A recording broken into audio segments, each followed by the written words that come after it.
fellow investigators, and welcome back to our video podcast, Into the Darkness, where my friends and I play the Call of Cthulhu role-playing game. I'm your host, Tom Rayleigh. Our campaign is The Curse of Nineveh. It was written by Mike Mason, Mark Latham, Scott Dorward, and Paul Fricker, and it's available from the Chaosium website. I'm the GM, and this is episode 25. Our recap will be given by Ford as his character, Jane Selkirk. That being said, let's continue our journey into the darkness. Ford. Thank you, Tom. It's been a while since I've done a journal entry. Personal journal, Jane Selkirk, February 19. Oh, I can't believe it's already New Year. So much has happened. I haven't updated in a while. Things have been very chaotic. I must admit I've been hitting the booze hard again. But with everything crazy, I find it justified to take libation. Such a short amount of time I've lost my friend, Vadim. Oh, Vadim. I've also lost my primary contact with this whole affair. My primary contact with the Wentworth Club, Mr. Theodore Rayburn Price, and that grisly affair at his house that I was a part of. I can't forget about that. His absence is going to make things rather difficult for me. In the tradition of the Wentworth Club, a ceremony and wake for both Vadim and Mr. Price was held. After coming home from this unfortunate business from Mr. Price's country estate, a new person of interest in this whole blasted Curse of Nineveh affair has come to our attention. A Mr. Aloysius Delgato, member of the Wentworth Club, and apparently an alleged expert of ancient Middle Eastern magic. I remember Vadim mentioning him before. He did not think highly of Mr. Delgato. He said he was definitely not a legitimate expert in any way and was very much a poser and a bore. Well, for me, this was confirmed, and the others, at the wake. Mr. Delgato and his entourage were rather a bit more festive for the occasion. This upset a lot of the members of the club, a lot of the guests, and most certainly our particular group, Vadim's family and Mr. Price's family.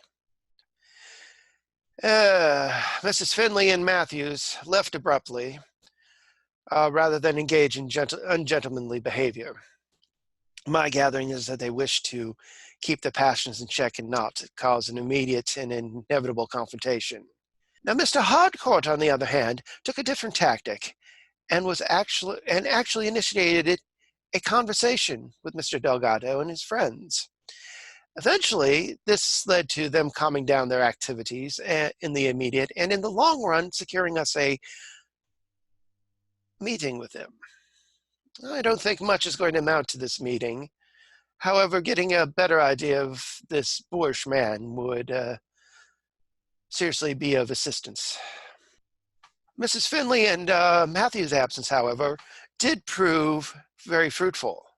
During their absence, they secured a more direct connection with the Children of Tranquility. A senior member of the ancient organization, a Mr. Ashur Rahman, approached them.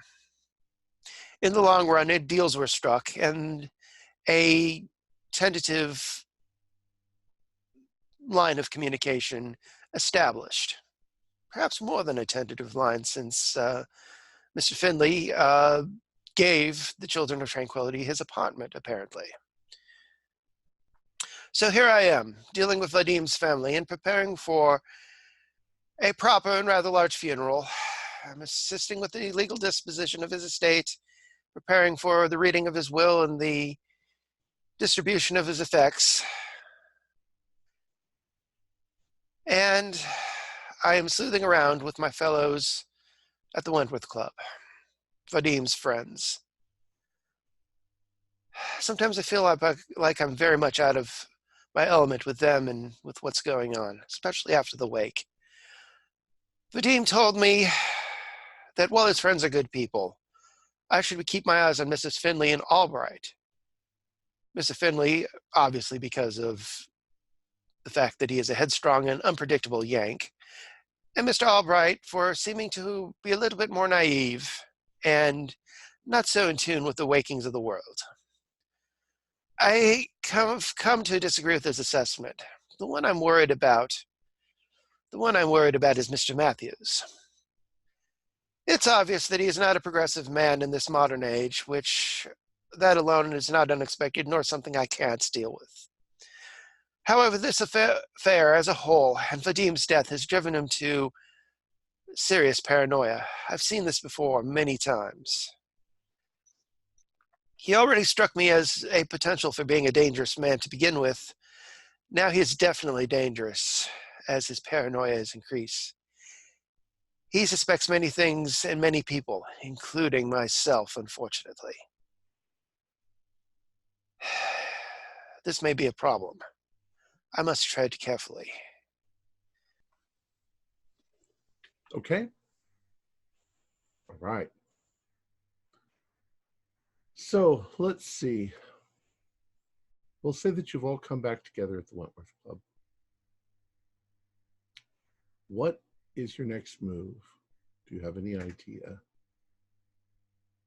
You've been given a lot of information about what went on, or supposedly what went on in ancient times that's caused the Children of Tranquility to be what they are, who they are, and why they're trying to recapture the objects. I think when we get in possession of anything, we turn it over to them, let them deal with it. It's their job. We just came into this to help a friend that passed, and we've gone insane, been shot at. One of us, another one of our group has been killed. I want to wash my hands with all of this. That being said, I think we have a substantial responsibility to resolve the situation that we found ourselves in, and in so doing, perhaps do something for the memory of those we've lost to death and madness as a result of all this.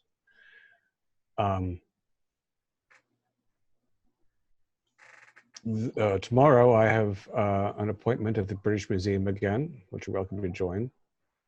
Longden's going to show us the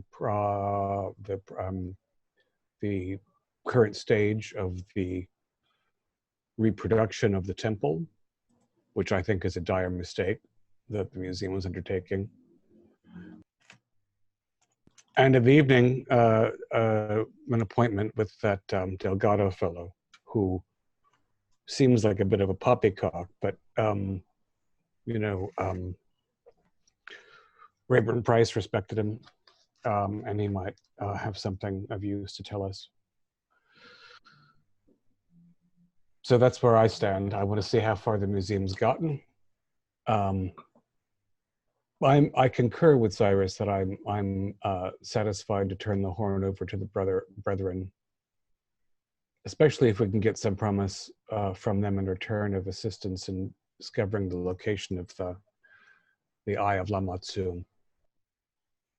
I agree. I just told them I needed one thing and the name of the person who killed our friend.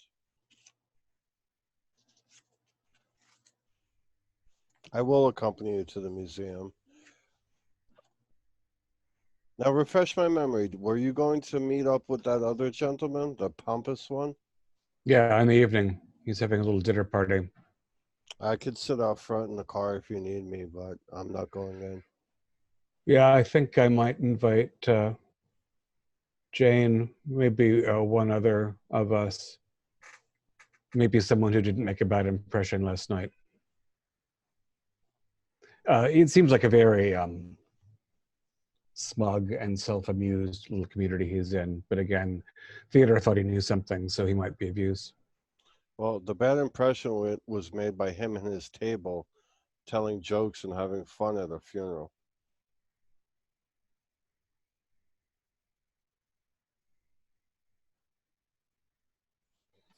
Felix, Fuller, would either of you want to come to either the museum or to to meet Mr. Delgado in the evening?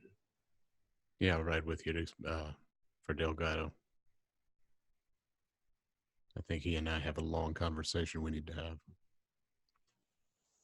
Well, let me see if I can get a translation out of him first. I know that some of your conversations have ended abruptly. They have a way of doing that.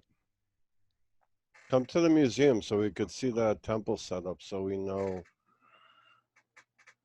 At least we have foresight on what they're doing. That's true. This Rahman person said something about a blue seal. Do you remember? Is that something that the museum, we think that it has, or that it's lacking? Well, nobody at the museum knew about the eye or the seal. At least we know what it looks like now.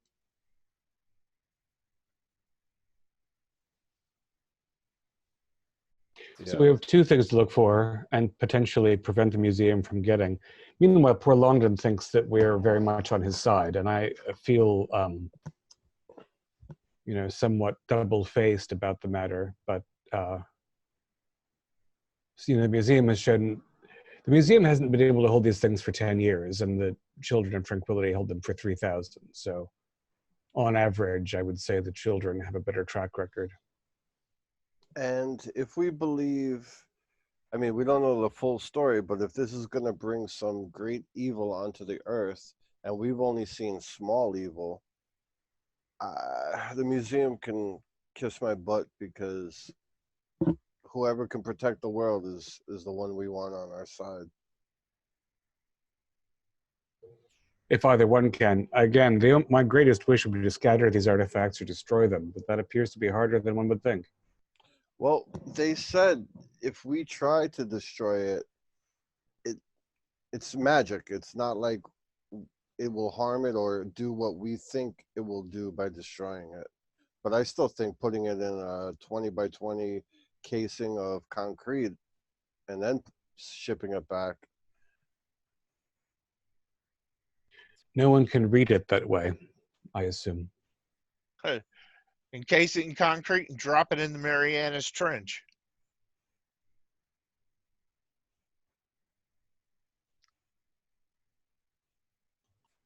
Yeah, I think that might count for magical purposes as destruction. Everything we tried with the initial golden statue in terms of getting rid of it was ineffective.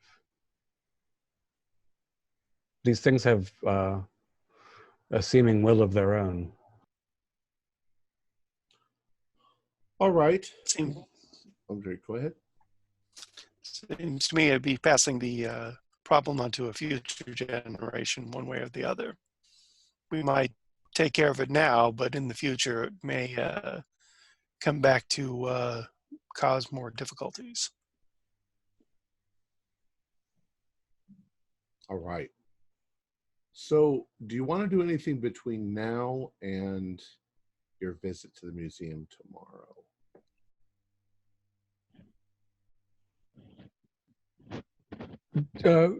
The current disposition of the horn is at the Bank of England in a vault. Correct. I believe, under my name. Yes. Cyrus, when do the children plan to obtain residence in your apartment? I assume if they're not there now, by the next day or two. So if we want to if we're in agreement that we wish to hand this over, the first thing to do might be to make that transfer. Well, if nothing else, their security seems very strong, so we could arrange to meet them in the morning at the bank, etc. I would like to take a copy of the translation of the horn along with me to Delgado's tomorrow and possibly to Longden's in the afternoon, but it needn't be a complete one. We don't want any more summonings of giant things that can smash through walls and hang people on trees. correct. But do you want to hold off one day until you speak with him, and then we go to the museum, just in case there's any pertinent information we need to connect with them, and then we could pass it off to them? Indeed, we should actually have ample time between the museum and Delgado's to make the pass if it's desired. And on top of that, why don't anybody who wishes to speak with them and ask them some. Maybe we should go there and talk, see if they're there. Talk to them, so they might give you some information we need to ask Delgado and/or at the museum, and then arrange dropping off the following day.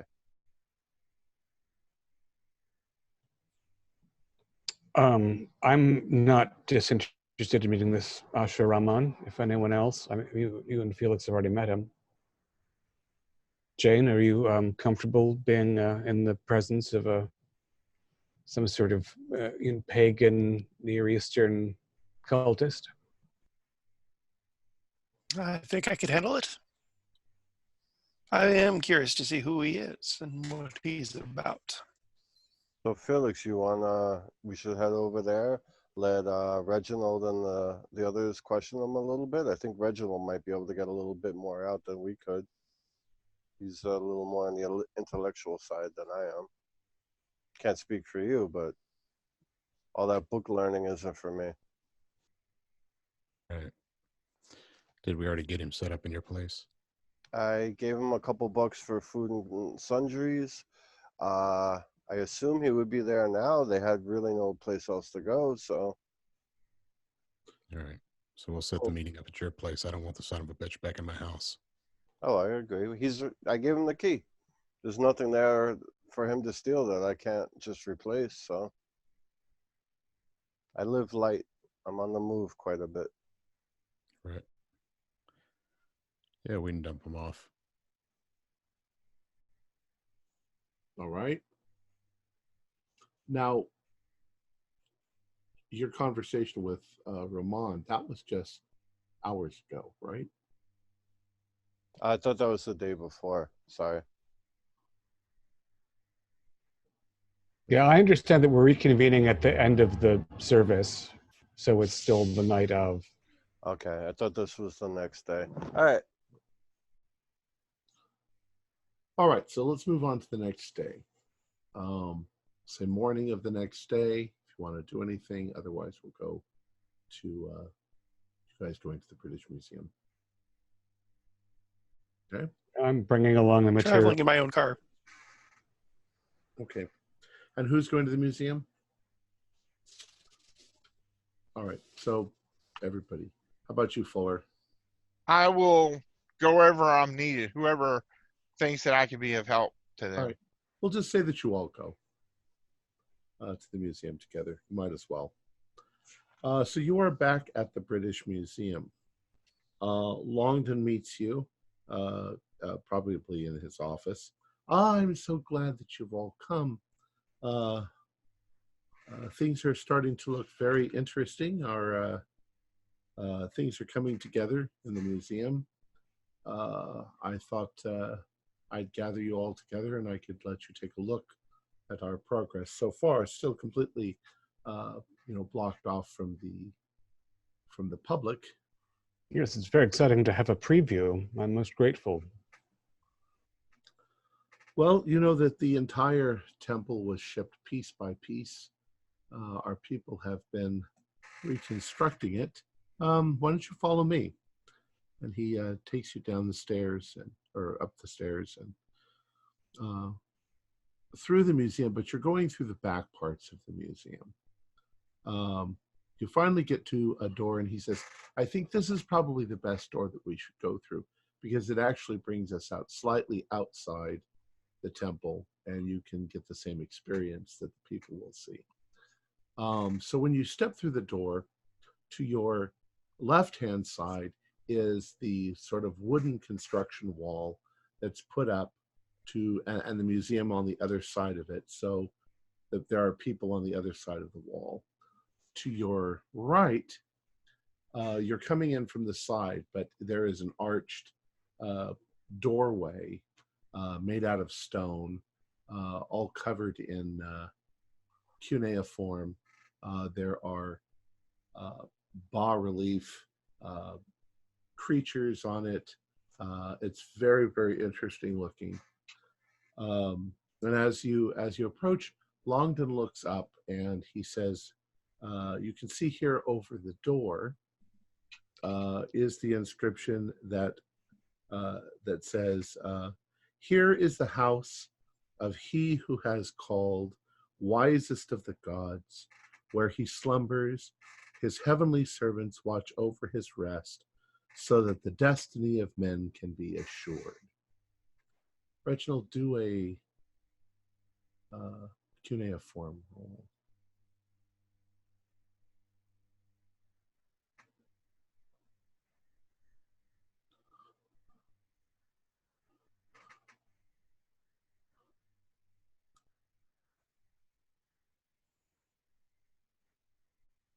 You are muted.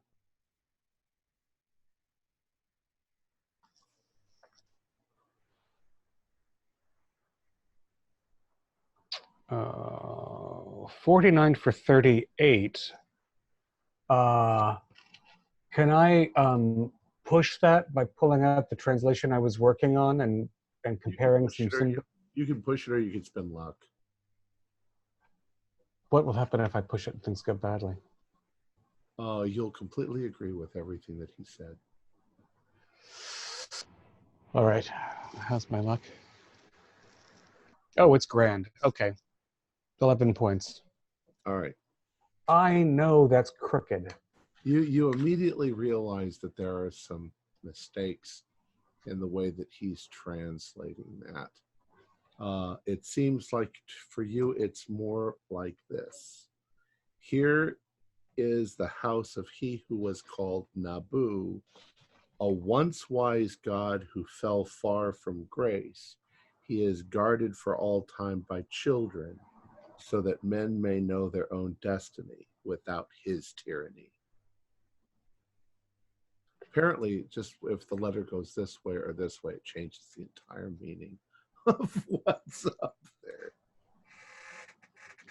I'm going to, of course, flip my notebook open and jot that down before we get distracted. Right. It's probably because of your current involvement with the Children of Tranquility, that translation makes way more sense than what he thinks that it says. Right, and of course he doesn't have the context that we have. Right. To know that there are children self-appointed involved. All right, how's the construction look otherwise? Well, it's pretty much complete.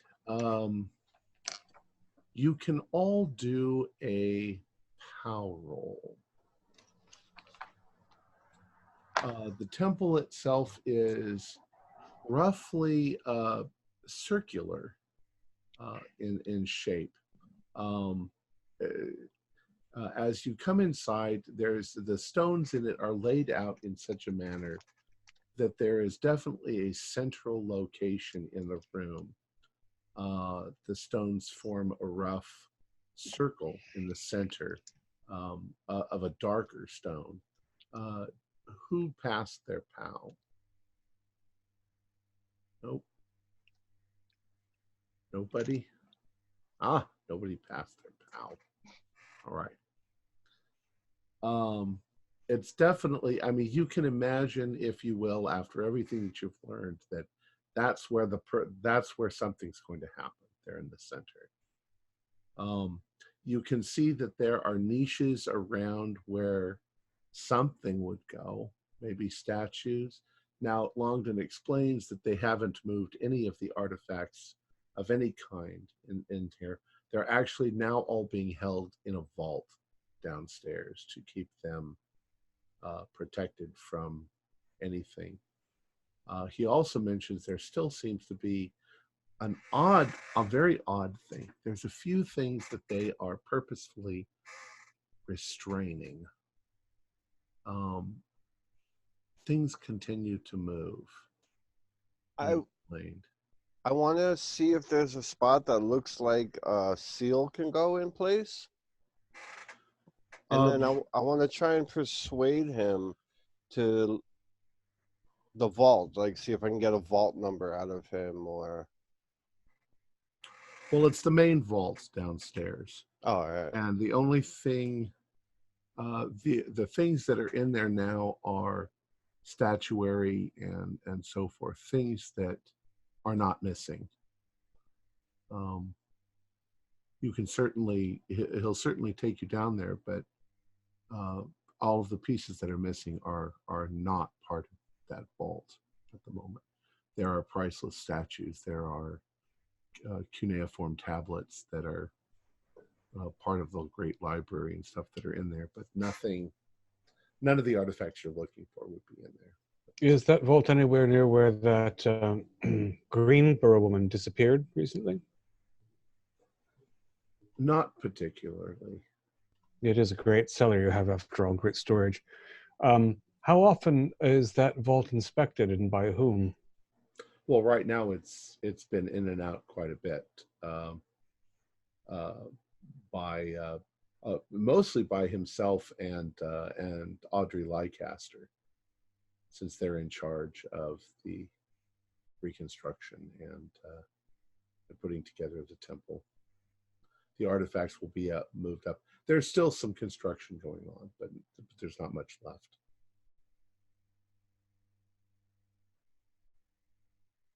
So this is block by block what was shipped over as the temple, more or less complete. And you're mounting it on some sort of scaffold, some sort of behind this facade. There are bolts, plaster, and things holding it in place. Well, there are blocks, so it's pretty much constructed by itself. It's holding More or less self-supporting, you're saying. Correct. Yeah.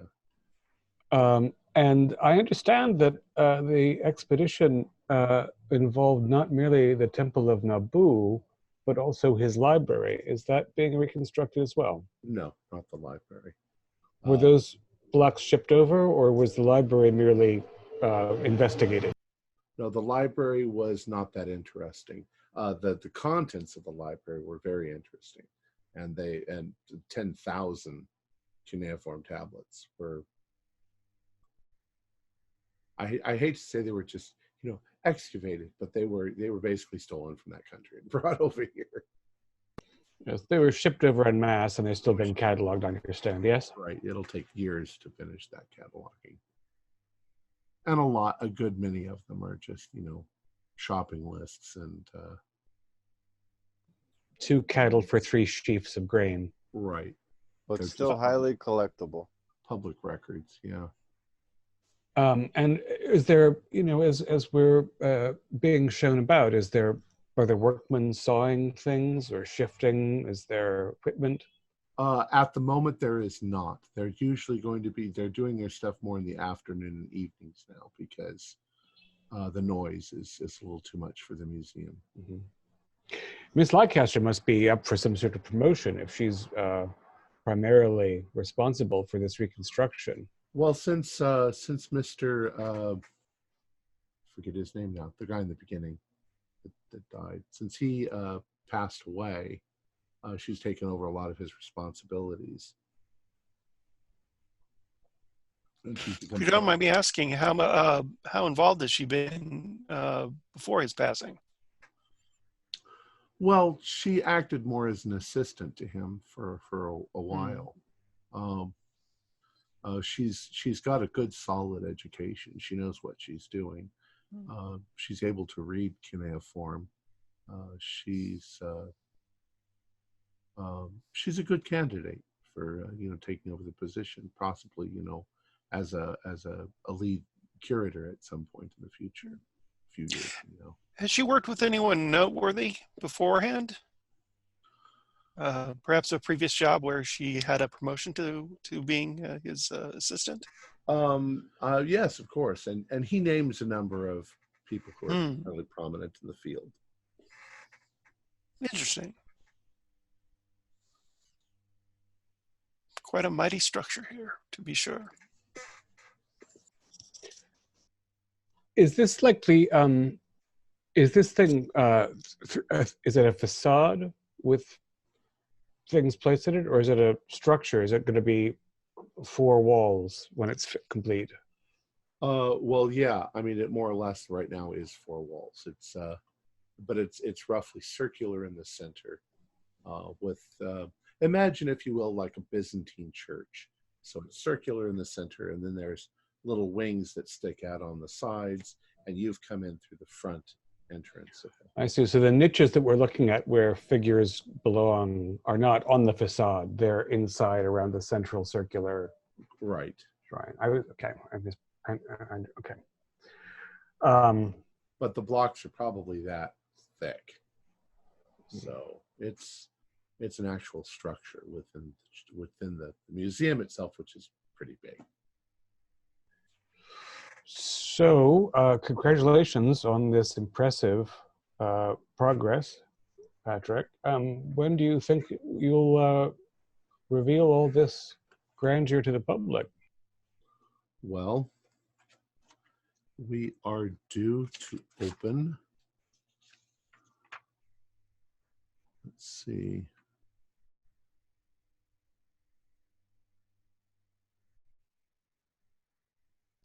The grand opening should be in July. Yeah. A formal date hasn't been set, but it should be by July. So it's already this substantial, but you're not revealing it for some months. Is that because you need marketing and everything else? Question, Reginald, is there any Mesopotamian holiday or occult holiday that you're aware of that falls in July? In all ancient cultures had an equinox or a solstice event. July for us, for them, would be, let me think.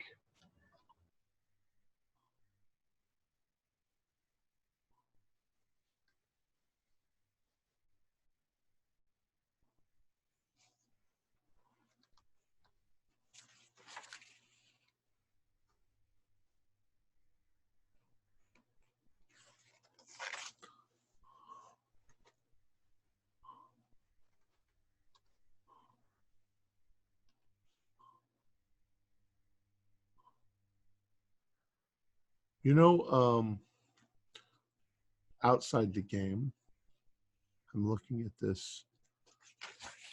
It says here that we should be in February at this point in time. Funeral dinner for Brightman was July.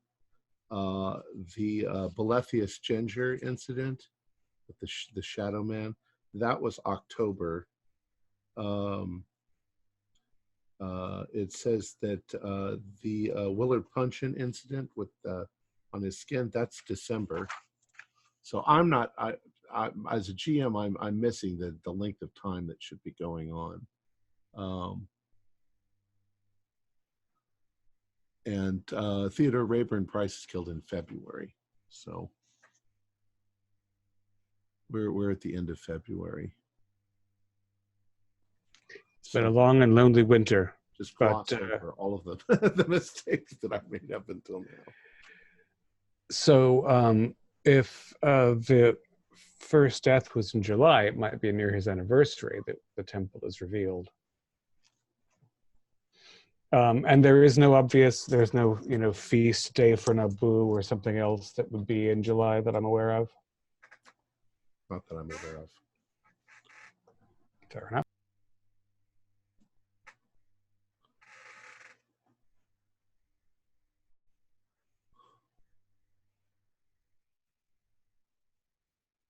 What do you suppose the plan? Do you think you will? If the you have a couple of missing items. I mean, of course, there's the horn. There's the Eye of Lamatsu. If those artifacts are not recovered by the museum by July, will you have replicas, or is there a plan for that? Well, in some cases, we don't really know what they look like very well, but probably they'll just leave them out. They'll probably put something else there. Nobody will know one way or the other whether it's correct. Do you Only visiting. Go ahead. All right, here I go. Do you happen to have a big blue clay disc laying around here somewhere? A big blue clay disc. I mean, it's possible. It could be amongst the collection. Have you seen Not one? so much. I haven't seen one. No. I think we should talk to Audrey. Audrey Leicester. Well, Audrey's downstairs. If you want to go talk to her. Reginald, would you care to go talk to her with us? Mr. Matthews, that's quite enough of your insinuation. Thank you, as always, Patrick. Your friendship and openness are most rewarding. I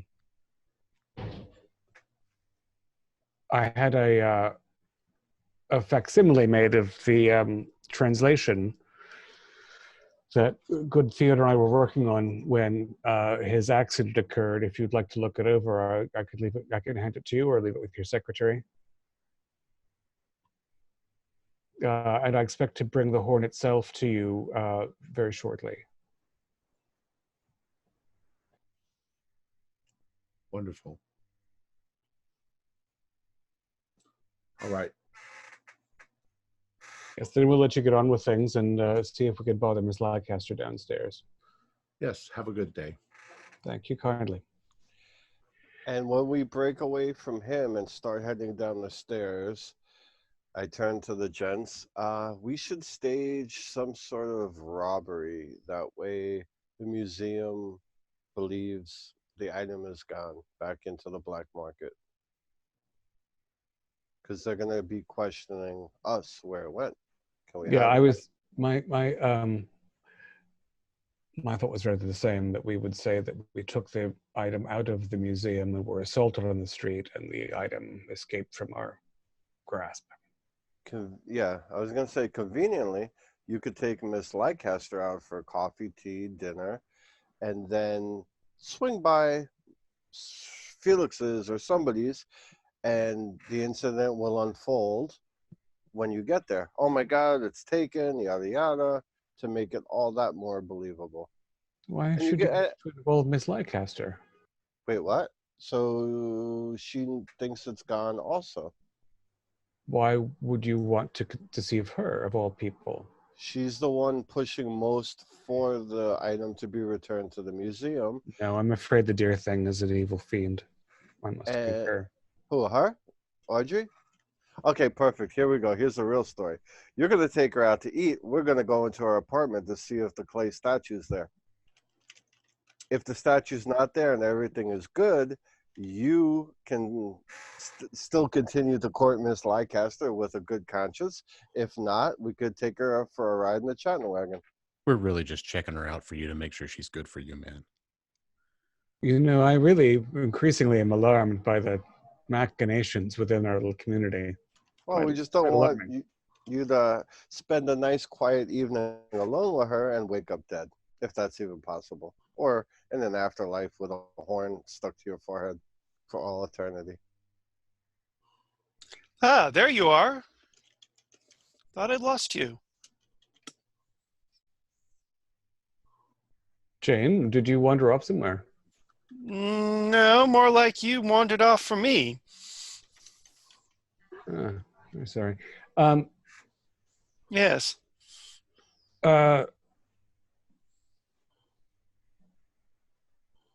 Other than the inscription, nothing seemed odd about the reconstructed temple. As I inspect it for any other peculiarities. Ominous. I mean, knowing what you guys know, it seemed. I mean, you all have a cult, or I don't know if you all. Well, you would all have a cult. It definitely looks like some occult place where occult things would happen. But you failed your power roll. We did. And nothing about the continued movement of objects suggests any structure or form or anything we recognize. It's just poltergeisty activity. Right.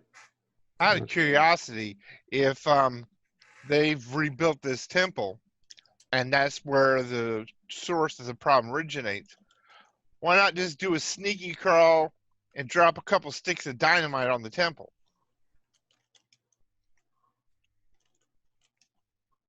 As much as we would all love to destroy the temple, the British Museum is probably the gem of Western civilization at the time, at our current time, and it would just be deplorable for such actions. And that's coming from Cyrus. I tend to agree with our American friend here. He is rather... Wow, you surprised me there, Mr. Finley. But I that's have my true. If moments. anything does happen with the British Museum, that would attract more unwanted attention than I think any of us could deal with. What is the British Museum in comparison to the world? So we'll just, table that and not use that as a very last course of action. I don't mind finding some way of dismantling the thing. There should be another way to do that, I would say, rather than try to employ dynamite. Well, hear me out for a second. Let's say that the eye and the seal are already in the possession of one of the nefarious characters who plan to do the ritual. They do still need the rest of the temple in perfect order to continue with it. So if we switch something out, make something else disappear, maybe it'll weaken their spell. I don't know too much about magic. Well, there's the question also. We've discussed in the past, perhaps trying to interpolate some false artifact for a real one. Perhaps instead of staging the theft of the Horn of Alu, we should arrange for a reproduction to be made that is not the authentic thing. I don't know how difficult, again, that would be to procure.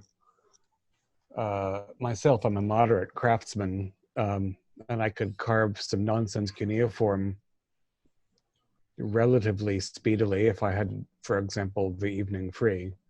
But I don't know if that's more trouble than it's worth. I might know some prop builders in the theater who might be able to help, but it would not be an expedient thing, and it would attract too much attention, I'm afraid. Yeah, and the fewer Now that I'm thinking about co-conspirators, it. the better. Yes, quite.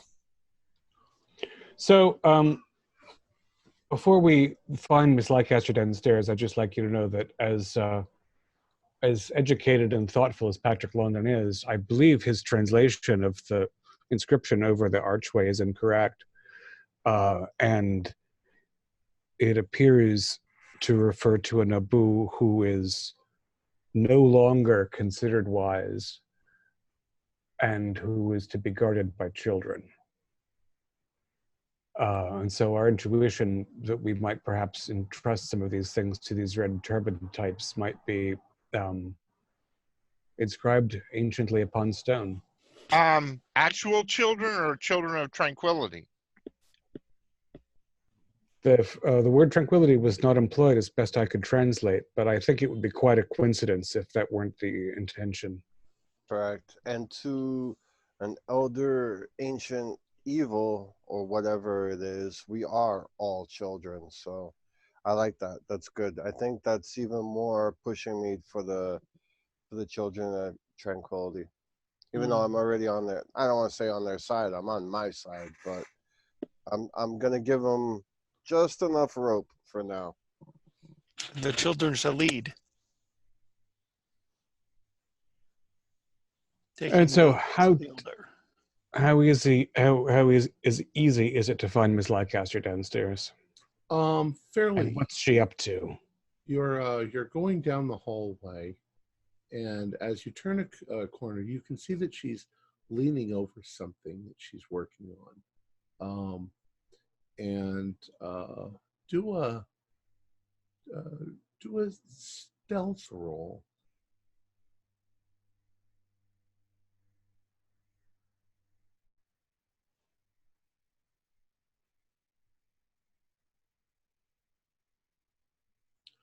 An 87 won't do it, but I'm not the stealthiest anyway. All right. So as you enter the room, you make a noise, and Audrey's reaction to your noise is one of she looks like she jumps about a foot off the ground, and she goes, oh, I didn't see you there. Miss Leicester, terribly sorry. As you know, it can be a bit dusty in these passages. I'm sorry to have alarmed you. Is your work going well? Oh, yes, but I suppose it's getting creepier and creepier down here. What with the supposed statues moving about and the strange noises, and it's just got me unnerved. It's Lancaster. You look like a long-tailed cat in a room full of rocking chairs. Are you okay? That's pretty much how I feel.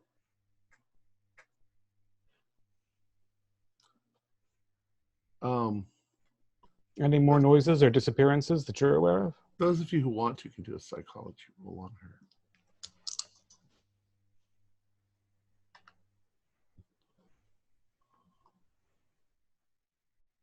I rolled a 19 out of 13. Can I? I'm gonna spend some luck because Okay. 6 points. Hard success on psychology. Those of you who passed, it seems like she's nervous about something, possibly distracted by something that she was focused entirely on what she was working on, which allowed you to rather badly startle her. Can I take a look? You know, as I'm talking, walk over and just kind of look and see. I might not understand it, but I want to see what she was working on. She's working on a particular bas relief, a small one, that's depicting some sort of a god. The god has it sort of looks like maybe a half man, half jaguar. See, I can't make heads or tails of this. Reginald, you know how to read this, don't you? This isn't text. This is image. Does that deity seem familiar? Yeah, you've seen it in different bas reliefs. It's some sort of a demon. Pazuzu isn't cat-like, is it? No, Pazuzu usually looks like a man standing one hand. Yeah, he has wings, Yes. and he is a god of, or demon of the air. What about Lamatsu? I don't Matsu know. looks like a lioness, half human, half lioness. And this is the top half is human and the bottom half is jaguar, you said? No, the other way around. So the front of a wild cat. Yeah, with jagged teeth. And it's standing vertically on its human legs? Yes. Is it tailed? Hands are, yes, it's tailed, but its hands like this. So many strange gods. Ms. Leicester, a pleasure to see you again. Sorry again to have alarmed you. Was that a Hanbi? I'm not sure I recognize that. Yes. Ugalos? Hanbi? Yes. Yes. Is this part of the temple then? Yes, it's part of the temple. It's going to be on the right-hand side of the central chamber as we enter. The placement of all of these things is going. Everything is going back, and she holds it up and turns it over, and she says, "You see, there's a marking on here for its original location in the temple." It's almost as though they thought the temple were going to, or is the marking ancient or contemporary? No, the marking is in like crayon. I see. This seems like a most eccentric temple, almost. It's very strange, and it I don't know, it wears on you when you're in the temple working. I almost want to say the geometry of it is somewhat odd. You're not going to have to go home for a rest like poor Mr. Memes, are you? Well, I'm trying not to work too much, but You have months and months to go. Maybe you should take a rest. Go someplace good. responsibility though they've placed on my back. It certainly is enormous. Perhaps when you're done with what you're working on right now, I can take you to lunch and we can have a quiet and relaxing hour. Well, that would be very nice, but I'm not sure that that I can take a break today. Perhaps tomorrow. I understand it can be very difficult to break one's train of concentration and then recover it. Do you know this Delgado fellow, the occultist? I've heard of him, Aloysius Delgado. That's the one. He's intrigued by what Theodore and I were working on and has invited me around to one of his dubious soirees tonight. I don't suppose you want to break away for that. No, I won't be able to, but I do recall Theodore mentioning him a number of times. I believe he's another expert in Sumerian magic, if you will. Yes, he's less academic and more a practical, experimental sort.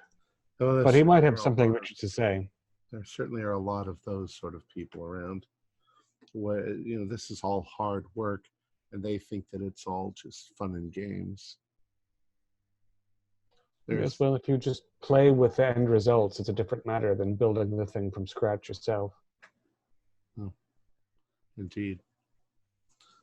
So, except for the fact that the temple is alarming and the cellar is creepy, you feel well and safe and no one else has gone missing or had a difficulty?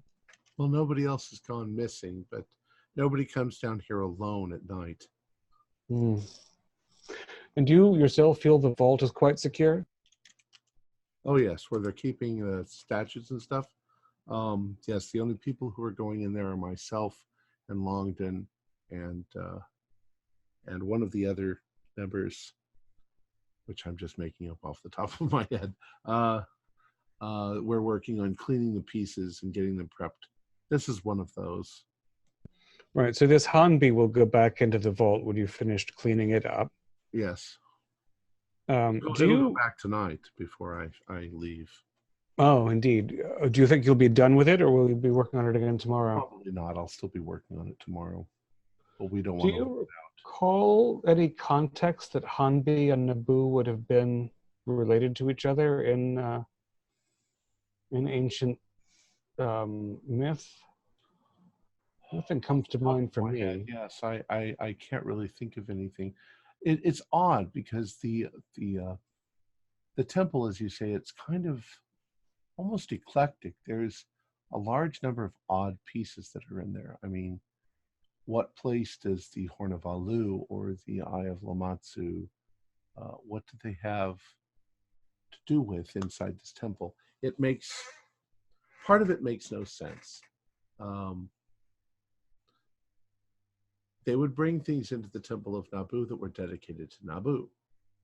So why are there things dedicated to other things? It's almost as if somebody were putting them there on purpose for some reason, collecting them from different parts of the of Mesopotamia in order. Yes, I can imagine a small shrine to one deity or another off to the side, but to have this central display of a sort of pantheon, it seems very out of place in terms of ancient religious thought. Indeed. But that's the way they were found by Ramsey Campbell Thomas Campbell. That guy, Reginald Campbell Thompson. Wow. One of those people. RCT. Yeah, you know that guy. RCT. That's always old RCT. And I hope he's being a great deal of help while you've been tasked with this oversized responsibility. Well, I think that he's more, he's in the publicity end of it at this point. Everything is fairly clearly marked. Are his notes very good? Yes. I mean, they where things are placed and so forth. It's all marked on the objects themselves. Um, so he's not going to do the hard work. He already did the hard work of digging them out of the ground. He doesn't want to have to hoist them around everywhere. Do you deal with Lord Brightman's notes from the dig as well, or Mr. Punchin's, or is it all really RCT's notation? No, Mr. Punchin was working on, as we know now, the scrolls, which is from what I can't remember if she knows about them writing themselves all over his skin. In any case, she's referring to them as lost because they were damaged at his home and crumbled to dust. As you mentioned, the scrolls; those were from the Nabu library. Is that correct? They were found in the temple. All of the missing objects seem to have come directly from the temple. Of course, for some crazy collector, they would be the most valuable things. It wouldn't even matter what they were. Do you feel at all concerned that in a few months' time, when the exhibit opens, it will be incomplete because of the absence of the Great Seal and the Eye of Lamatsu and things? Well, I suppose that some of those things might be faked and ultimately replaced when the real ones show up. The real ones will eventually show up. I mean, they might be in private collections for years, but eventually. Miss Light. Oh, sorry. Go ahead. Miss Lancaster, have you had the pleasure to travel to the Near East? I have not. You should check it out sometime. It's a wild adventure. Is Egypt considered the Near East? It's not, is it? I thought it was. I think Egypt would be at this time. Anything around the Red Sea or the Gulf. Yeah, I guess the Holy Land is the well, that's the Middle East. No, I've not traveled in that part of the world. Just a question. You want to do a psychology roll on her? Yeah, but I don't have great psych. Okay. I was hoping I'm going to go ahead and do a psychology roll on her for what she's saying there. Yeah, I was hoping somebody else picked up the cue. 38 out of 19 or 13. I made a standard success. She seems to be telling the truth.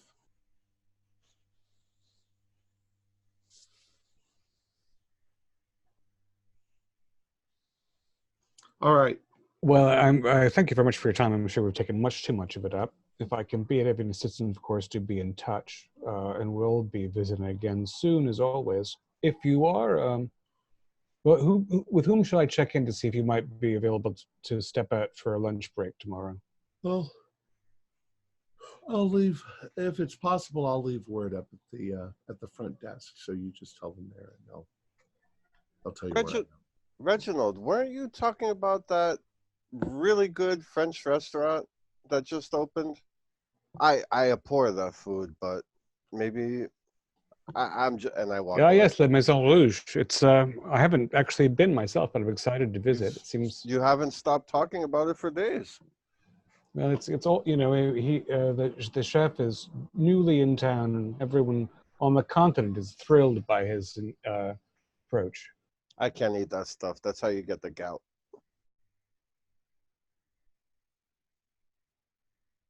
My friend, that sounds like frankly, like a Yankee superstition. But regardless, yes, Miss Lancaster, if you're interested in something a little continental, that might soothe you from your hours of aching work here in this. It sounds lovely. Dismal spot. Yeah, very good. Lovely. Well, let's check in again tomorrow then. Thank you, and do take care. And so you leave, and she walks you to the door, and as you leave, you see that she sort of leaves the door largely ajar, maybe so that she doesn't get frightened again when somebody comes walking in.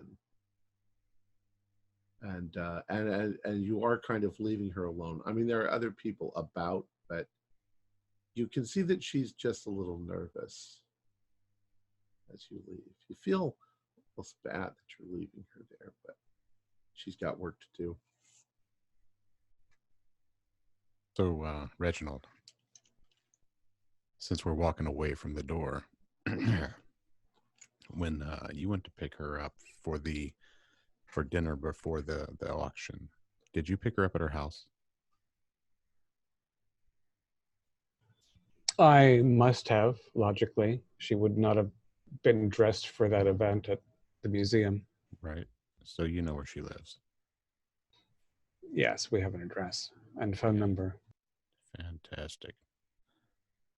Just wondering. Just wondering. Just I have to say, I know you fellows are suspicious, and I felt suspicious too, but she's so charming. You know what else is charming, Reginald? Little baby lions. They're cute. But they grow up, and then they rip your face off with their claws.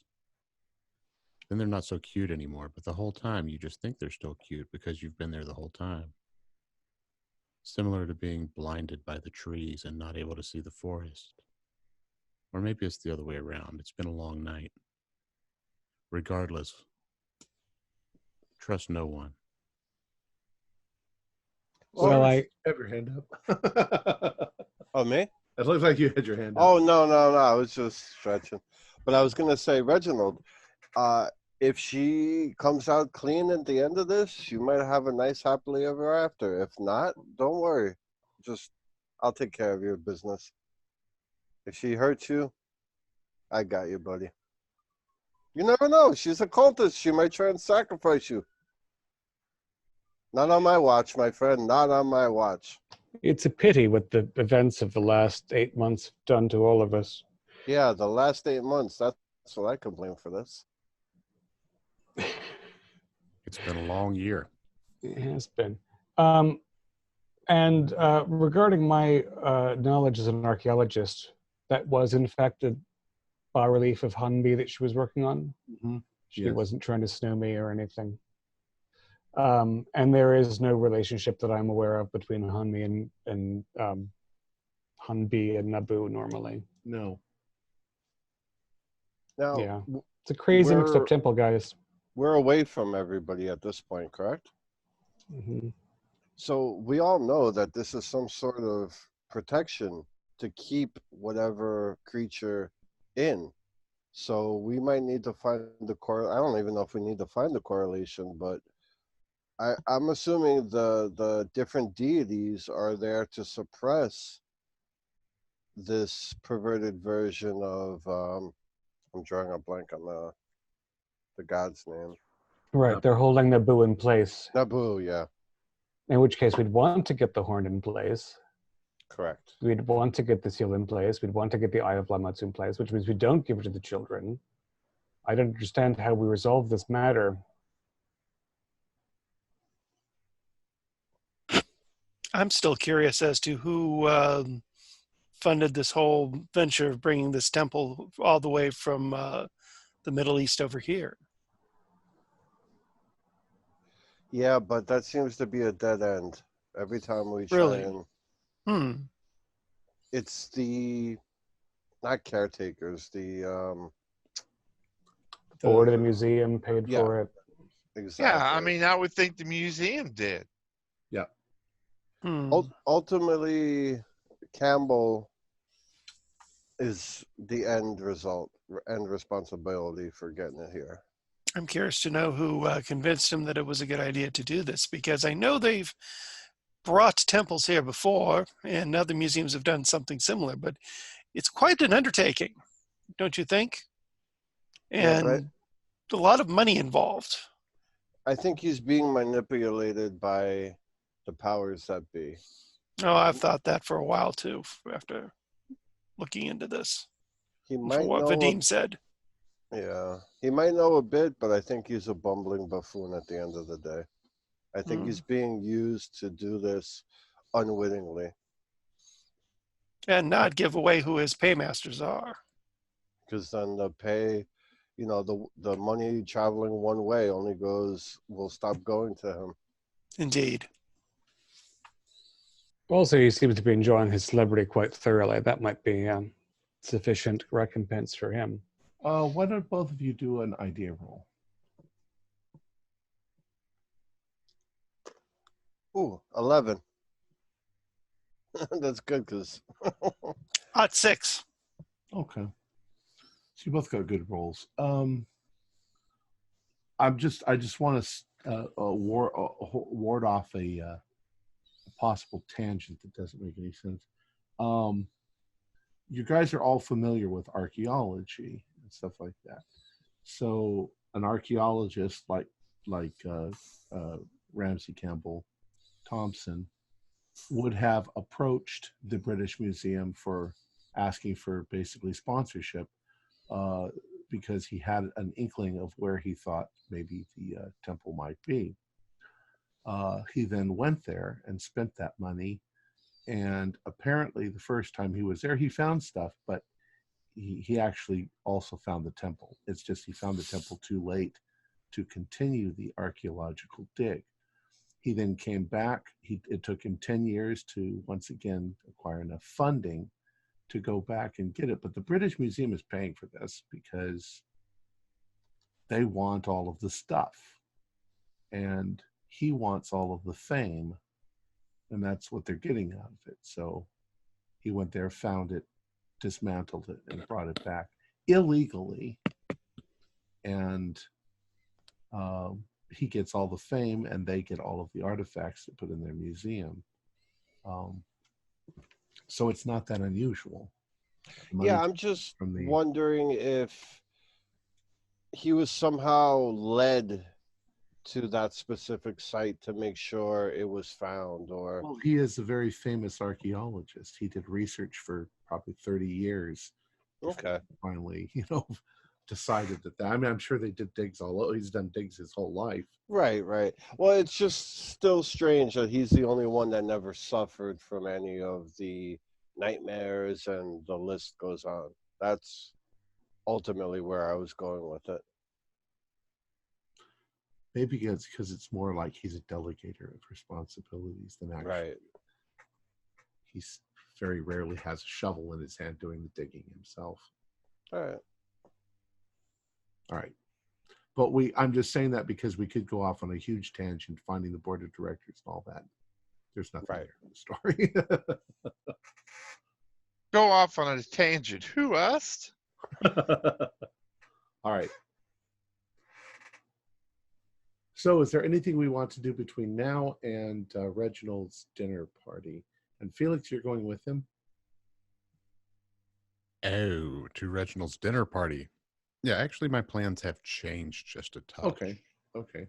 I'm going.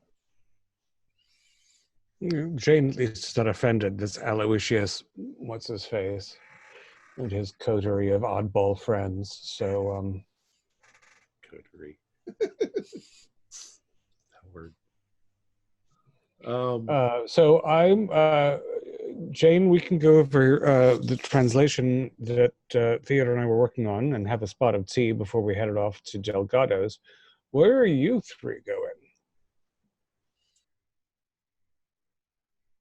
I surely don't know, Reginald.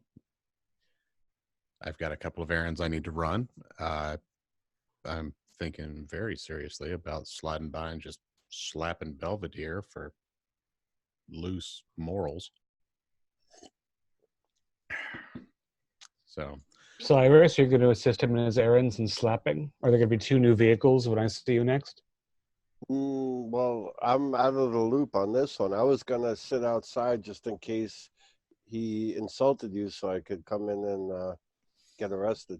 But I guess maybe I will accompany Felix on some sort of tryst. Groceries. Plausible deniability, Reginald. Plausible deniability. Odd phrase. But I do not actually know what I'm about to get myself into tonight. What do you feel like, Fuller? Are you amused by this occultist claptrap? I don't know. I think I'll just hang out with you guys. You, David. Okay. I don't have the best track record for social graces. Ah, Reginald David Harcourt. I always wondered what the D stood for. There's actually a few other names in there, but yes. As a lad. All right, so Jane Fuller, let's see if we can find anything interesting out at the club while we wait until, I don't know, it's probably 7 or 8 o'clock, this soiree at Delgado's. Sounds good. I'm gonna see if I can find anything about this Hanbi figure in the holdings of the club.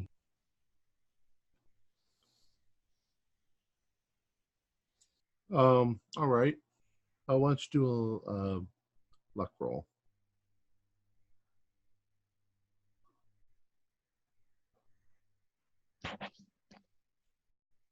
A 9 is an extremely lucky roll.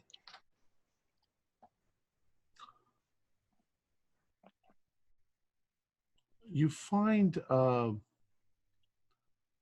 references to sort of a guardianship that's associated with this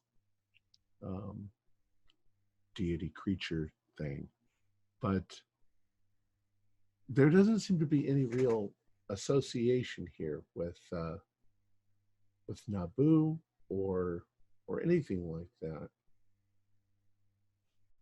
But he is a demon that acts in a protective role as well as a menacing one.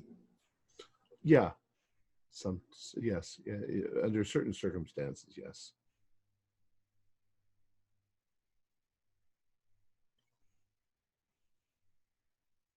Yeah, it does begin to seem like maybe they're putting these objects there for protection rather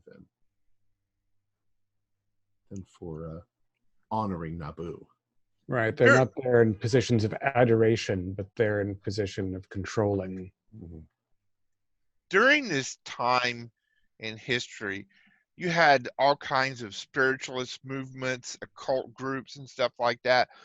Would it be feasible that we might find a Assyrian Middle Eastern type culture that has a magic group society kind of like ours in town? Is it possible? Maybe. You'd have to. I don't know how you would research that. I think Vadim looked into it a while back and he didn't really find anything, if I'm not mistaken. Right. And you guys are kind of that group. I mean, you're not a religious group, but you are all fascinated on that. Obviously, Theodore had a strong interest in Sumerian magic. Apparently, Delgado does, and probably half the people in the place, including what's his name upstairs, the guy you keep going up to talk to. But then you've also got stuff that you're also interested in Egyptian stuff and ancient Greek stuff and all of that other stuff. This just seems like another thing you're concentrating on Sumerian at this point in time. You guys are. And there are cults, Golden Dawn, there's Golden Bough. There's a lot of those cults out there where they do things like this. OTO, yeah. All right, so shall we move ahead to your dinner party? You get ready for that, and you're off. Felix and Cyrus, what are you guys up to? You're no longer in the same room with the others. Oh, good. Good. We're we're just getting our proverbial ducks in a row, in a line. Cyrus, you want to run over to my place first? It's what time? It looks like the sun's down. We're getting that way. Yes. Let's Sure. see. Go ahead. No, I was just gonna say, what specific time is it now? We'll say it is 6 o'clock. All right. Sunsetty at February. Yeah. Oh yeah. Yeah. Good deal. You want to? We can actually skip the coveralls if you want. All right. Dark enough. So we're gonna ride over towards Leicester. Caster's house and see if there's any lights on there. Okay. It'll say you arrive, let's say at 6. There is no vehicle, and there are no lights on. What do you think, man? Is this in the city? Is it an apartment? Or is it a private house? It looks like it's a flat. There's probably another apartment above, and it's pretty much pressed up against other houses going down. So Do we think there's rear access or? there's probably an alley. And we should have asked Reginald about that. I'm not sure if Reginald got to the tradesman's entrance yet. Exit. So let's slip down the alleyway and see how it looks from behind. What? Come on. I don't mean it that way. Sorry, but there's a long stream of double entendre there if you were paying attention. There is nobody in the alley at the moment. Check the windows. The windows are closed. It looks like you can see that they're locked. You can see that the latch is latched on the inside because it's cold. Obviously, it's February. It's probably a little bit of snow on the ground. Can I slide I've got this card. Is there any way I could take that card and slide it along the thing to pop that latch on the window? I don't think you could do that on the window because it's kind of up and inside. But such a thing might work on the door. Yeah, definitely do it on the door. All right. Go ahead and do a luck roll.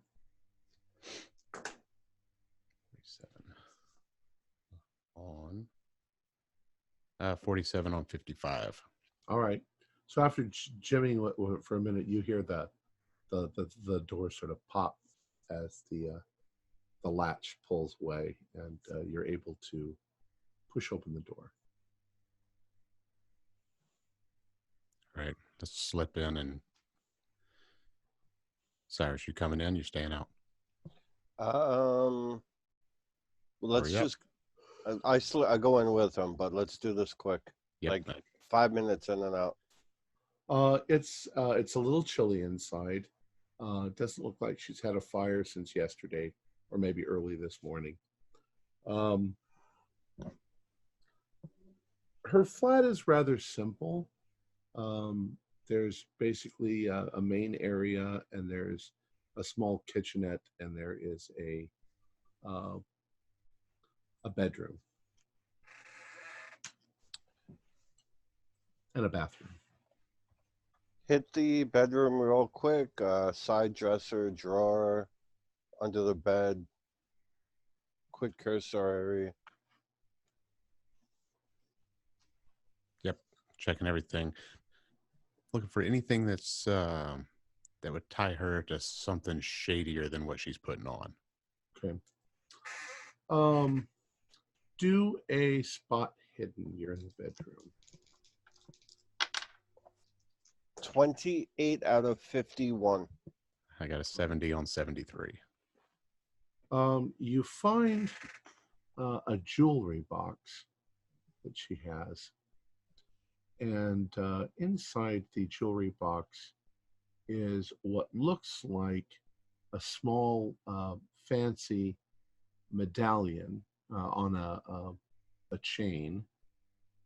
There's a stone in the center of it that is black, possibly onyx. And there seems to be a symbol of some sort carved into the black onyx stone that might simply be an astrological symbol. Can I roll an occult on it? Sure. Yeah, I'll throw one of those as well. 39 out of 41. And I get 17 on a 55. Well, you recognize that it's a zodiac symbol for Leo, the lion. The stone doesn't have a cat's eye in it, does it? No. Okay. I'll take that. I'm just going to put that in my pocket. Okay. I'm going to put that jewelry box back exactly where I found it. Okay. Cyrus, you can do a spot hidden as well. 14 Oh, out of, yeah, it's 4 points away from extreme. okay. On a shelf in the living room, there are a number of books. Most of them are on ancient history. There are a couple of books that look like they are library books. When you look at them there, in fact, they were checked out by her last week, and they are on ancient Samaria. There is also a copy of, and I don't have the reference in front of me, the famous book on translating cuneiform. I think Reginald found a copy of that at Punchin's house. It's a fairly hefty tome. I'm going to jot down all the titles fairly quickly. Okay. I don't want to disturb the books. Okay. Actually, I might. Are they like on a little shelf? If I took one off, does it look like everything's going to fall over, or? They are on a little shelf. There are little bookends on the ends of them. Yes. So this one's hefty. If that one was the one you were going for, it's hefty enough that all of the books will lean when you've removed that one. Psst, Felix. What? Should we leaf through these real quick? See if there's any notes. Now remember that the room is fairly dark because you guys aren't turning on the light. Well, I don't need to read. I want to see if anything falls out. You're just going to shake it? Like, pull it off and shake it? See if yeah, exactly. But hold the other books. Yeah, I got that. I'll hold the other books. You pull one out and shake it and see if any of her notes fall off. All right. In fact, when you do that, a couple of leaves of paper fall from the book, and they have cuneiform written on them with words next to them. Like I'm not going to waste time now. I'm going to fold it, put it in my pocket, put the books back, shake the other ones, and then look at Felix. Anything else before we go? I don't want to sit there reading and have her come home. No, yeah, nothing else falls out. Nope, we're pretty good. I think that's good. All right, so out the door? Yeah, right before we close it for the last time,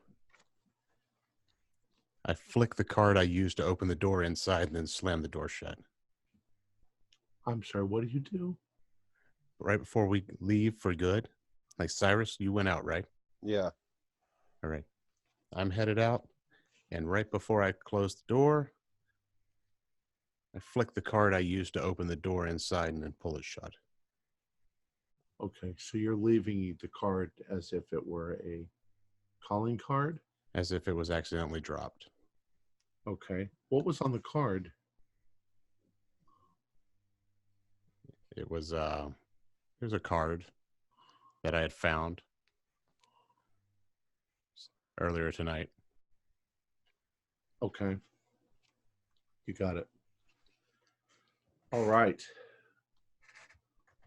Reginald and Jane and Fuller, you are all traveling to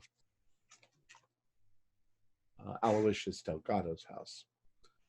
You go into a very affluent neighborhood, and the houses are quite beautiful. They're quite far apart.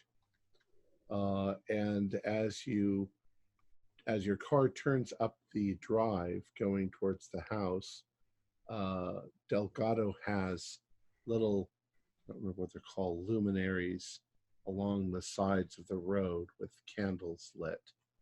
And you go up there, and there's obviously 2 or 3 more cars that are there. And the place is brightly lit. You can see lights on the inside. As you get out of your cars, you can hear laughing, and you can hear music playing and so forth. Looks like it's a party. Perhaps you see a couple of people outside walking about. You can see there's gardens around the back.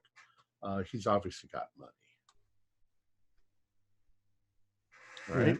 It's fairly frosty, though, so the doors will be closed. Does he have doormen waiting outside and some sort of fur to open? Yes. Yeah, in fact, they do. Did he? He didn't give an hour for his soiree, right? So Right. I just assumed an after dinner kind of thing, so 8 or 8:30. But things are well underway. And the music is live. What is his taste? No, it sounds like he's got a phonograph. Jazz. So it was a modern. Yes. Sounds like quite the swinging party. I think I recognize some of these people here, to be honest. Clients, I believe. I hate jazz music. Oh, there's nothing wrong with it. Everything in moderation there, Mr. Albright. Seems always a bit anarchic to me, but it's to each his own. I thought, some people were frightened by the Stravinsky. I thought it was a bit compelling. I understand. Do we, I'm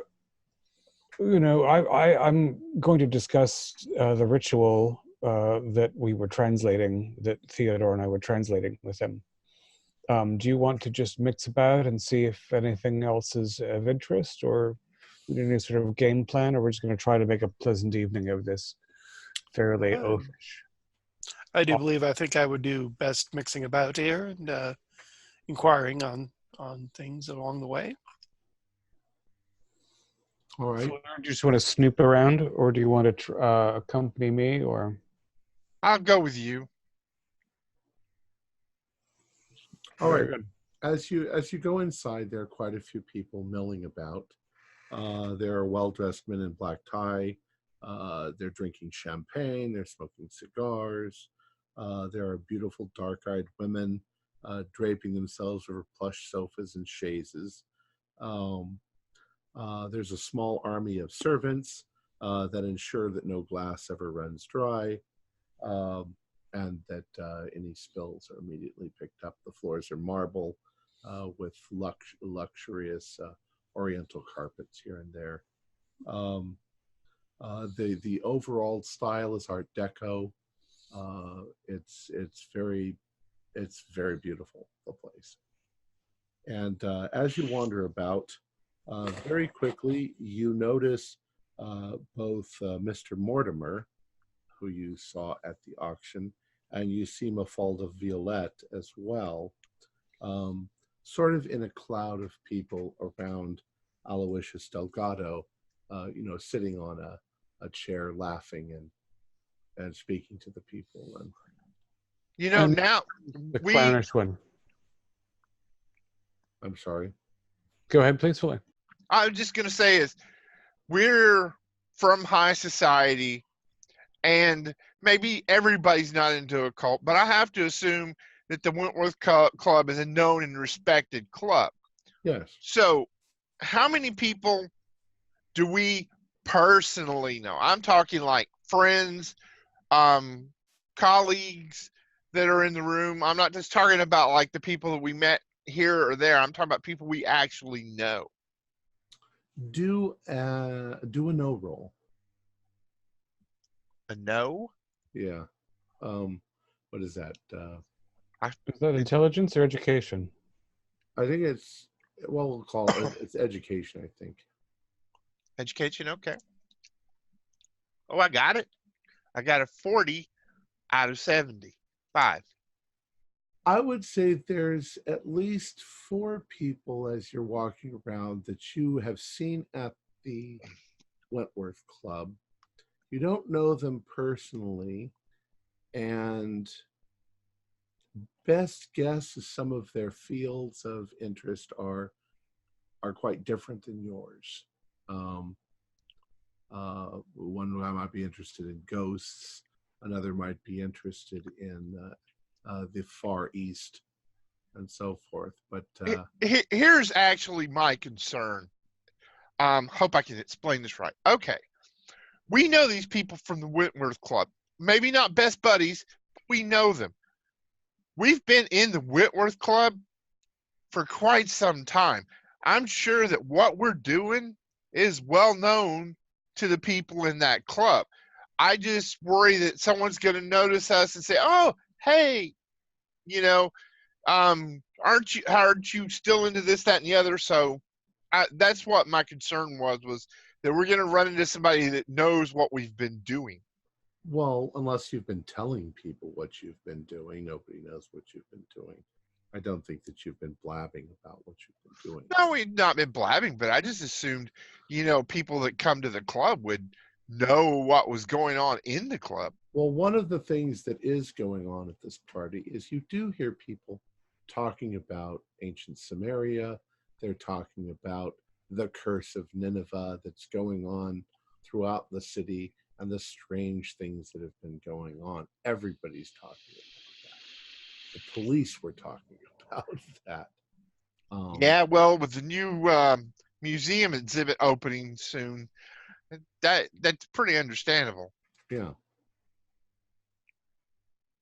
You also hear the opinion from some of them that it's probably all just rumors started by the British Museum to build popularity in their upcoming exhibit. And I assume it's a fairly young crowd, given Delgado's. There's quite a mix. There's older people and younger people as well. But I would expect Jane to know more people from the high society arty scene than we would know from the stuffier Wentworth academic side of things. Yeah, there's no particular person that you notice here. And there's no one who's bigger on the occult scene in London right now who's present than Delgado himself. Right. Like he's the Crowley of this little crowd. Correct. Yeah. And it's quite possible that I know a few people here because they're clients, a few men and women I've done outfits for, but I wouldn't say quite close, but maybe close enough to start small talk. And that's what I'm going to be kind of doing right here is working the crowds, listening for things that may catch my attention. All right. Asking things here and there. So Reginald, what are you going to do? I'm going to take a canapé and a small glass of whatever brandy smells good and approach Delgado. Okay. Ah, Reginald, you made it. Excellent. Yes, and if you have a moment, I did bring what Theo and I were working on, and I tapped my jacket pocket. Oh, fascinating. I think we might want to look over it in a place a little less public than this rather grand room. Well, I told you I was going to show you my collection, and that I shall. If you'll excuse me, he says to some of his friends. Did Mortar or Violette seem to take offense at the interruption? Not really. They're laughing and carrying on and drinking. And Mortimer's the twit, right? Mortimer's the twit. Yeah. So he takes you casually up the stairs Which are these? May I introduce my friend, Mr. Albright, as well? Ah, yes, Mr. Albright. I believe I saw you at the funeral. Yes. Yes. And you, ma'am. Oh, yes. Hello there. Jane Griffith Selkirk. Pleasure to meet you, sir. Well, you're welcome. Now, how much? Now you're going up these long, sweeping white marble stairs that are going to his upper floor. Now, how much do you actually know about the concepts of Sumerian magic and the things that they were actually capable of? This is the gist of his conversation.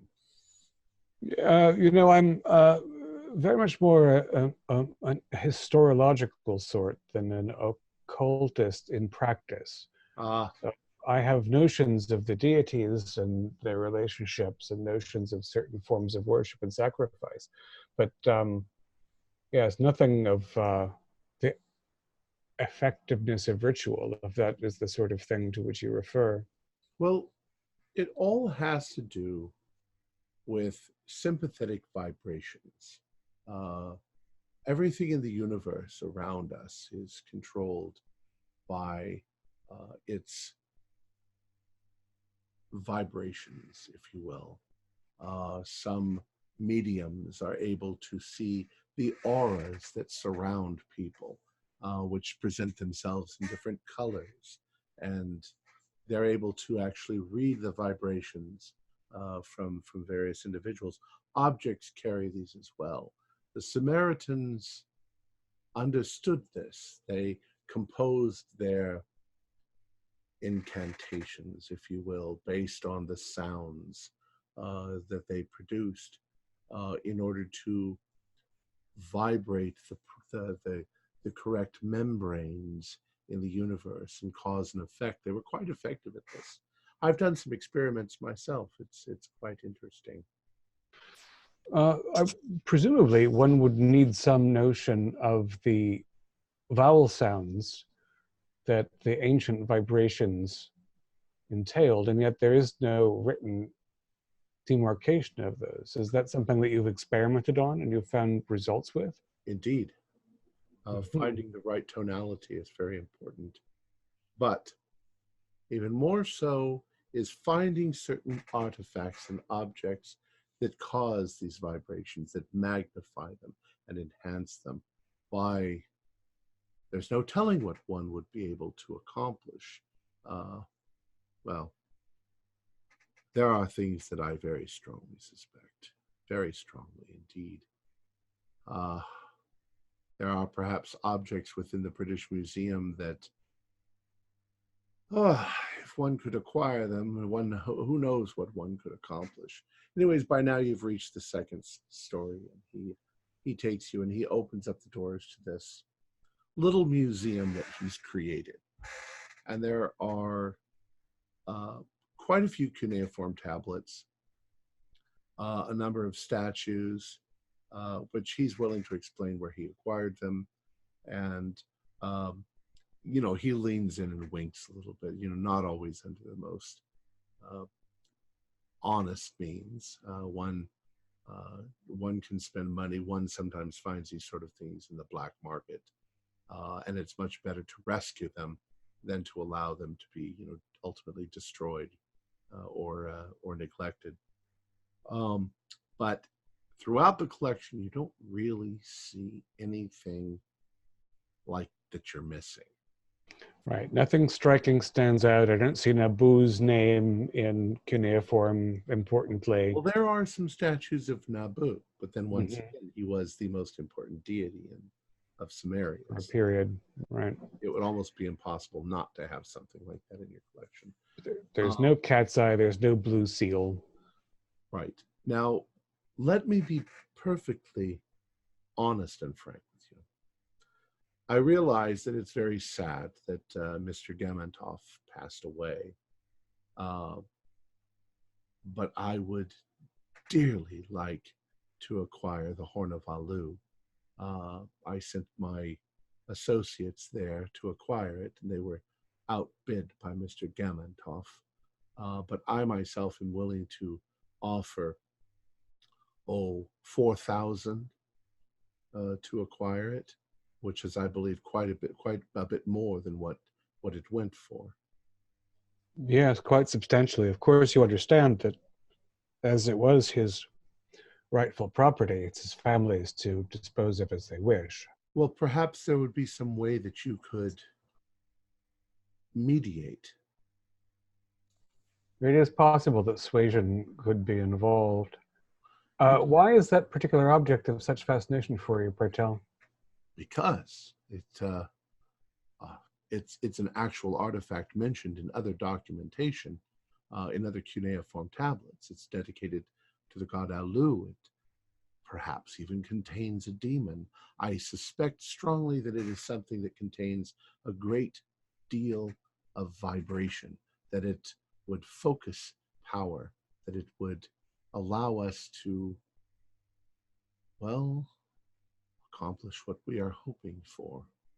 Yes, and when you speak of these great works that are possible given these artifacts, is there an event or action of particular? It's not an event. It's something that I believe that a number of people have accomplished in the past. Something you wish to achieve. Yes. You said that you had a translation of the cuneiform that you saw upon the horn. May I see it?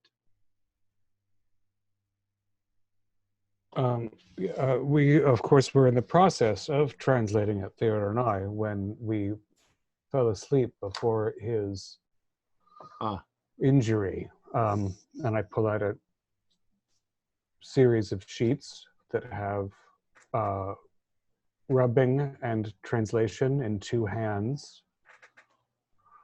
All of this has been photostatically copied before I brought it here. I'd be very, most specifically curious if you see any errors in the work we were doing, because, quite frankly, Mr. Delgado, I suspect that this translation is what led to Mr. Theodore Abrams Price's untimely death. I think that, if you don't mind me saying, though, so that it's very possible his mistakes are the very thing that led to his death. If that's true, I can't say for sure, but let me see what I can see here. Now he looks at it, and it takes him only a matter of minutes before he begins to see. I, the high priest, Aben Ashtu. Why, that's very interesting. I, Aben Ashtu, invoke thee. Let the winged bull of Anu and Antu be bound within the horn. Alu, who is without eyes or mouth, that is the way that he is depicted, who envelops like a garment, who lurks in the shadows, who would stalk the land, troubling the dreams of men and robbing them of sleep. Let Alu be bound within, resting and waiting, a secret guardian to keep safe this evil place. Let no man disturb the prison, or the living nightmare that is Alu shall rise up and destroy. Now this is very interesting that Aben Ashtu is mentioned. Aben Ashtu was a high priest of a very specific order. They're called the Children of Tranquility. Have you ever heard of them? I believe they're known for a particular sartorial choice. Is that not so? An unusually colored headdress. The red turban. The red turban signifies blood. What else do you know about them? I strongly believe they're responsible for Lord Brightman's passing. They're here. They're here in London? Some faction of them, perhaps. I mean, there has been a great disruption, after all, in the temple. My God. I should so like to meet one of them, considering their age. Well, it's true. A tradition of such antiquity in its own right suggests a remarkable base of knowledge. And yet, as you know, over time, information becomes garbled and confused, and Reginald Campbell Thompson has dismantled the temple. He's brought the artifacts here to London, and the children are here trying to reacquire them. Of course they are. That's my understanding, yes. As far as I know, the only recovery they have managed was from Lord Brightman. Other than that, well, their project and their efficacy is uncertain, to say the least. How do I explain this? It strongly supports what I have believed for some time concerning the vibrations of such objects. You see, these objects were not dedicated to Naboo. These objects had very little, if anything, to do with Naboo. That was all a ruse. That was something that these children, and they shall forever remain children, you see, they do not age. They are forever immortal as long as they have the objects with them. That's actually the reason why I would be very interested in obtaining them. If we had them, my God, we could live forever. That's something you'd wish for. Wish upon yourself. Eternity. Well, In a fading world. I suppose there's also some philosophical problems with that, but I'd like to live as long as I possibly could, of course. Yes, well, young and vibrant and wealthy. So your understanding of this cult, still extant, is that the artifacts allow them to remain ageless. Yes, they create a vibration, a sort of central vibration that keeps them all alive. Is there a text from which you determined this? Or tradition?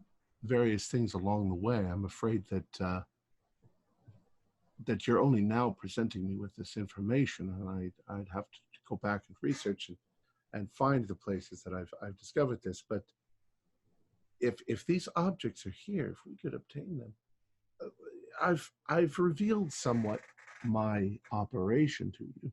You can see that I'm very much interested. I would very much like to have you and possibly your associates here as part of my organization. If we can obtain these objects, if we can bring them together, I can offer you immortality. I think that I would know how to activate them, how to bring them, how to make them work. And if you have that degree of knowledge, do you have an understanding of why our recitation of part of this text caused something to escape and murder Theodore Reverend Price? I know of at least one other instance in which an attempt to recreate a ritual has caused woeful harm to a learned man who was attempting it. Did you sleep in the presence of the Horn of Alu? I did. Alu uses the energy from nightmares to manifest itself. I think that you summoned it. You summoned it not by recitation or saying anything. You did it simply by sleeping in its presence. It's a powerful thing. If that's true, then we're confirmed this is a real artifact, a real thing, a real magical device. I'll pay any amount of money to obtain it.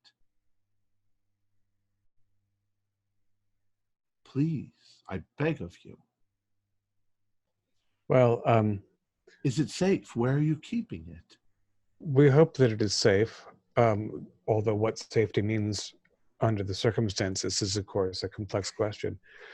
Ms. Selkirk here is closely involved with Mr. Gamontov's estate and can speak better for the family than I, and even she, I think, can only speak imperfectly for the wishes of a grieving household.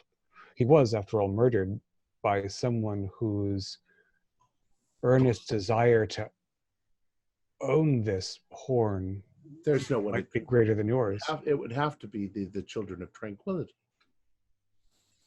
There's no one else. They want these things with all of their heart and soul, it gives them immortality. It's something that we should take away from these heathens. Remarkably enough, they might not be alone.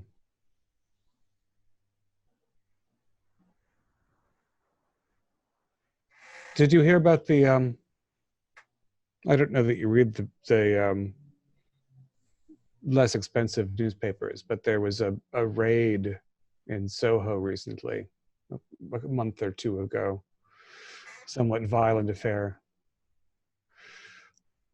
That involved another artifact from the temple and a group of people that we feel certain were not the red turbans or related to them. Isn't that right?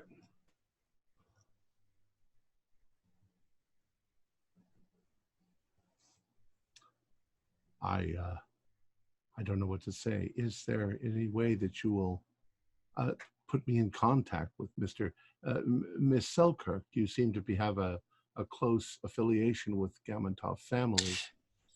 Yes. It will be some time before Mr. Gamantov's effects are cataloged and gone through, not to mention that Mr. Gamantov left a rather extensive will. There's going to be quite the tie-up with various aspects of his estate, including the horn.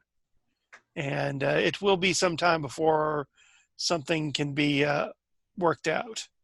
Well, I think that you must ensure that such an object as this, beyond all others, is kept safe. Much of Mr. Gamatov's estate has been put under lock and key until such time as his will's read and his possessions dispersed as his wishes, and the wishes of his family in some respects. And the danger of this object, if it is in fact what we now strongly suspect, it should not be in the proximity of anyone asleep. It is in a safe location. It is. Excellent. Like a bank or something like that. I'm not at liberty to discuss such of matters. Of course. In fact,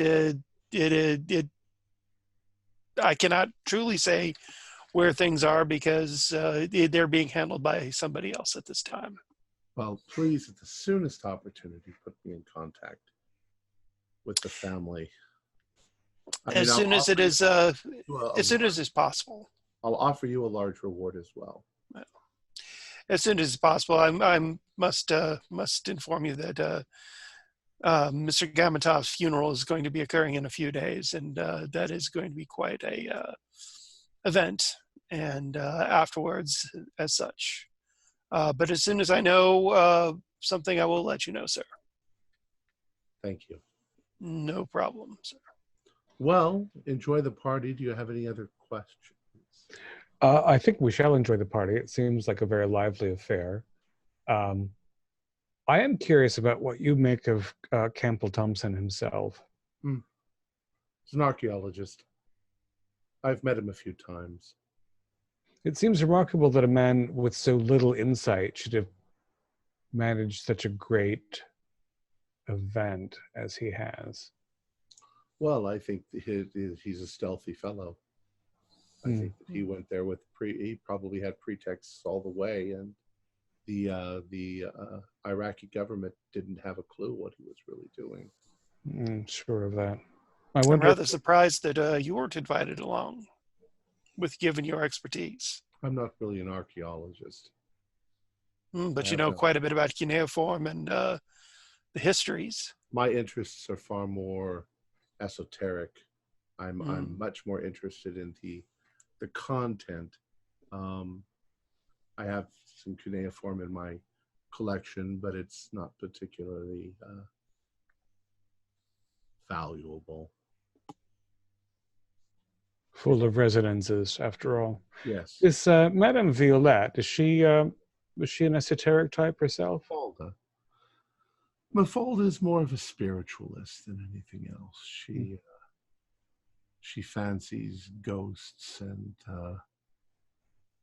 nonsense like that. But she's lovely. Those are vibrations as well, don't you think? on some If they- plane if or they- other. If they exist, then they are very weak by comparison to the vibration of the gods. Right. One mortal. Do you think that if one were to capture the vibration of one of these children in tranquility, who've been alive, you think, for thousands of years, Yes.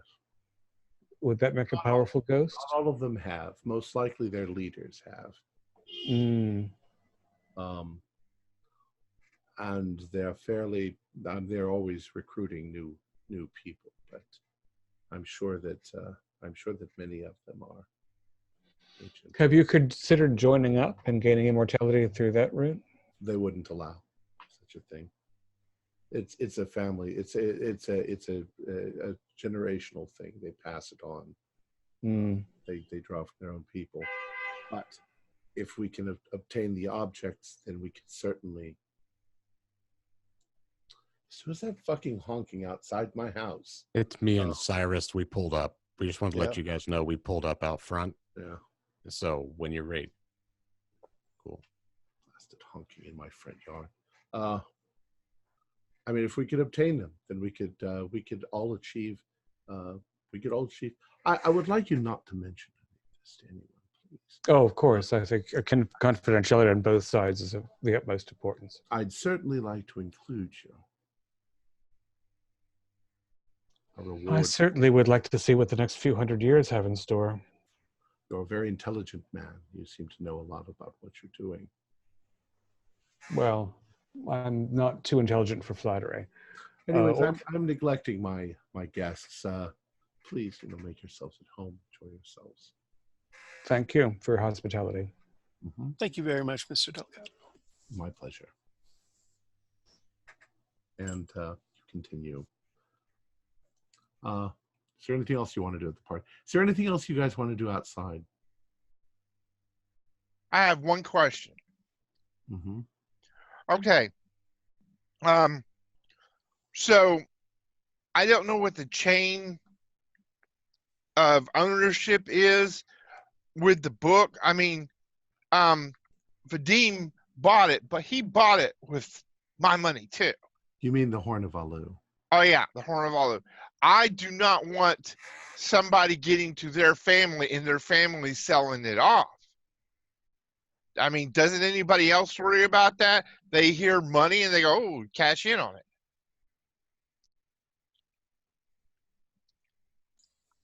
Assuming that we have this conversation, say, on the stairwell after Delgado is gone, it's true, Fuller.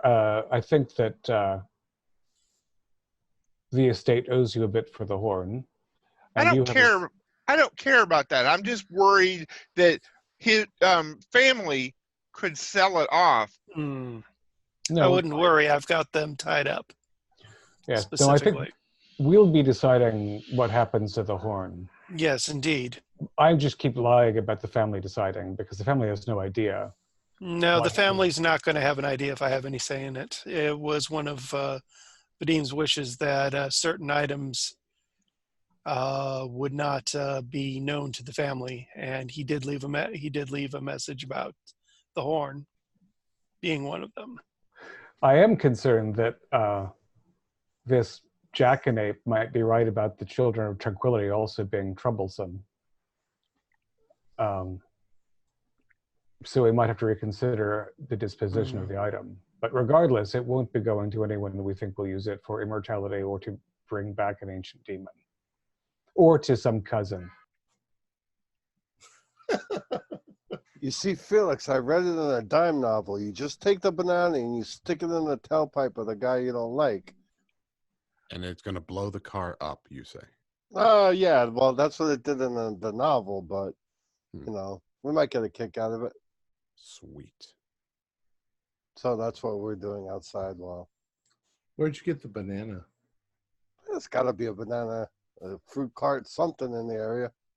It works with the potato as well. So, Yeah, it's probably more potatoes. all right. Well, we're at 8:00, so we can call it there and come back to this. You guys are still inside the party. Some of you are outside the party, and that is a good spot. Our players included David Gasaway, John Byron, Ford Fitch, Jason Melanchok, and Jerry Bryant, with myself as the keeper of the secrets. We're currently producing up to 5 shows a week with music and sound effects added in post-production in order to create a richer listener experience. We provide audio-only versions of our shows free for you to download from Podbean or iTunes. The costs involved with the show are provided almost entirely by our patrons. Without them, we wouldn't be able to do what we do. If you'd like to support our show, visit our Patreon account. Just $1 or $2 a month helps us a lot. You can find a link in the description below. Like, share, and subscribe to our channel and punch that bell icon for updates on our latest shows. And leave us some comments. We enjoy reading them and answering any questions you might have. This is Tom Rayleigh, together with all the members of our gaming club, inviting you to journey with us once again into the darkness for another adventure into the universe of H.P. Lovecraft and the Call of Cthulhu role-playing game. Until next time, good luck, good gaming.